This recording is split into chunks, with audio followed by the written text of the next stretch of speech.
The Wacker won't start. I have a suspicion of what might be the problem. This carburetor is sat forever. It's probably trashed. Luckily, I used to be a 2-cycle technician, so this should be a simple fix. The metering diaphragm doesn't look too bad, but I still don't quite trust it. It was when I took the fuel pump assembly off, that's when I found out what was wrong. Pay dirt. Turns out the fuel pump diaphragm was as stiff as it possibly could be. But at least the fuel filter wasn't plugged with debris. Check the metering needle? Yeah, it's worn. So while I have the metering diaphragm off, I can check the low and high end needles. Everything looks good, so I'm going to put the carburetor kit in. On this particular carburetor, the needle lever needs to be flush with the base of the carb. You can see in this one it's just a hair too low. After the carb's rebuilt, the securing bolts get green thread locker. Alright, moment of truth. And yes, before you say anything, I remembered gas.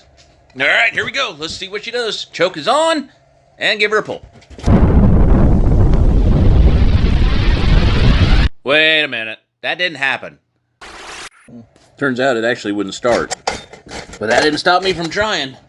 After my arm gave out, I looked around and found that I have no fuel flow coming out of my fuel tank, even though the fuel switch is on. Yeah, something's up with that fuel valve, because I've got it wide open right now.